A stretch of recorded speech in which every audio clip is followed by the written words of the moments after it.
اپنی حقیقت کو نہ بھولے۔ ایاز ایک غلام تھا جسے سلطان محمود غزنوی نے اپنی خدمت کے لیے خریدا تھا، مگر وہ اپنی صلاحیتوں کی وجہ سے سلطان کا مقرب خاص بن گیا تھا، اور سلطان اس پر بے حد اعتماد کرتا تھا۔ ایاز کے اس مرتبہ کی وجہ سے سلطان کے حاشیہ نشین اسے حسد کرنے لگے اور سوچنے لگے کہ سلطان کو کسی طرح سے اسے بدظن کرنا چاہے۔ ایاز کا مخصوص حجرہ تھا جس پر ہمیشہ تالا لگا رہتا تھا، اور وہ کسی کو بھی اس کے اندر نہیں جانے دیتا تھا۔ اس کی عادت تھی کہ روزانہ صبح سویرے سلطان کے دربار میں حاضر ہونے سے پہلے اس حجرہ کے تالوں کو کھول کر اس میں چلا جاتا تھا۔ کچھ دیر تک وہاں تنہا رہتا تھا، پھر وہاں سے نکل کر شاہی خلعت پہن کر سلطان کے دربار میں جاتا تھا۔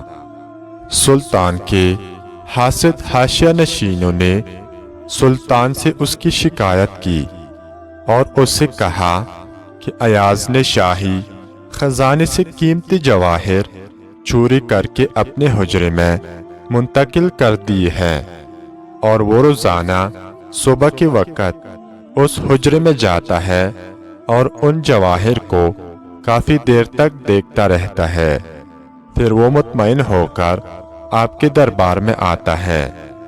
بادشاہ کو یہ شکایت سن کر انتہائی دکھ ہوا، اور اس نے اپنے فوجیوں سے کہا کہ جب ایاز یہاں دربار میں موجود ہو تو تم اس حجرے کے تالے کو توڑ کر حجرے کی اچھی طرح سے تلاشی لے لو، اور وہاں سے جو ہیرے جواہر برآمد ہو وہ لے کر دربار میں آ جاؤ۔ دوسرے دن ایاز سلطان کے دربار میں بیٹھا تھا کہ فوجیوں نے اس کے حجرے کا تالا توڑا اور اس کی عدم موجودگی میں اس کے حجرے میں داخل ہو گئے۔ انہوں نے پورے کمرے کی تلاشی لی، وہاں ایک پٹے ہوئے لباس اور پٹے ہوئے جوتی کے سوا انہیں اور کچھ نہ ملا۔ اندر ایک خط آدم آئینہ بھی لگا ہوا تھا۔ انہوں نے زمین کود کر پوری تسلی کی، لیکن مذکورہ اشیاء کے علاوہ انہیں وہاں کچھ بھی نہ ملا۔ وہ اس خط آدم آئینہ اور پٹے ہوئے لباس اور پرانے جوتے کو اٹھا کر سلطان کے دربار میں پیش ہوئے اور کہا کہ ہم نے آپ کے فرمان کے تحت اس کمرہ کی تلاشی لی ہے، وہاں سے یہی چیزیں برآمد ہوئی ہے۔ چنانچہ وہ مذکورہ اشیاء بادشاہ کے سامنے رکھ کر چلے گئے۔ سلطان نے محسوس کیا کہ حاشیہ نشینوں نے اسے حسد کیا ہے، اور انہوں نے از روئے حسد اس کے مکان کی تلاشی کروائی ہے۔ چنانچہ اس نے حاسد افراد کو بلا کر ان سے کہا، تم ایاز سے معافی مانگو، اگر اس نے تمہیں معاف نہ کیا تو میں تمہیں سخت سزا دوں گا۔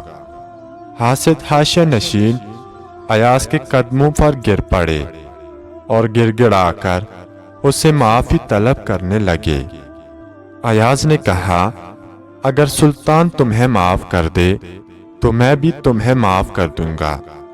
الغرض ان کے مسلسل اصرار پر سلطان اور ایاز نے ان کی تقصیر معاف کر دی۔ اس کے بعد سلطان نے ایاز سے کہا، تم نے ایک حجرہ کیوں مخصوص کر رکھا ہے؟ وہاں روزانہ جا کر کیا کرتے ہو؟ ایاز نے کہا، سلطان معظم، میں ایک حقیر غلام تھا اور بازار میں بک رہا تھا۔ سلطان نے مجھے خریدا۔ جب سلطان نے مجھے خریدا تھا تو اس وقت میں نے پٹا پرانا لباس اور پٹے ہوئے جوتے پہن رکھے تھے۔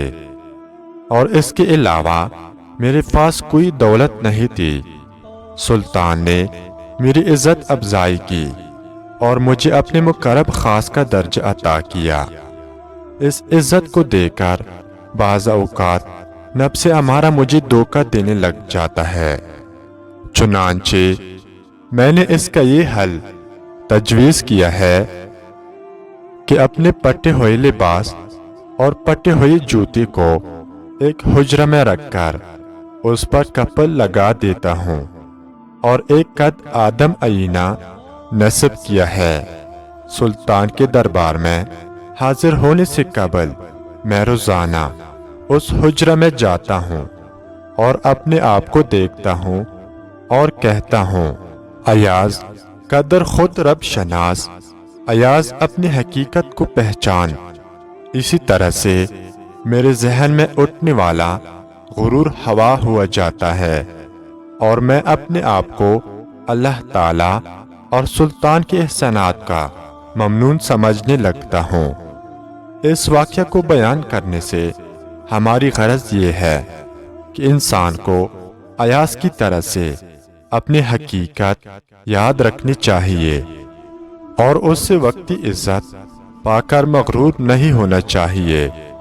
اسے ہمیشہ اپنی ماضی یاد رکھنا چاہیے اور اسے یہ جاننا چاہیے کہ وہ پہلے ایک مشت خاک تھا جس نے بعد میں کسی غلہ یا سبزی کی شکل اختیار کی، پھر وہ غذا بنا، بعد ازاں غذا سے اس کا مادہ تخلیق تیار ہوا، پھر جو کچھ اس سے حاصل ہوا ہے وہ سب خدا کے فضل و کرم کے نتیجہ میں ہی حاصل ہوا ہے۔ اس میں اس کی کسی ذاتی کوشش کا دخل شامل نہیں ہے۔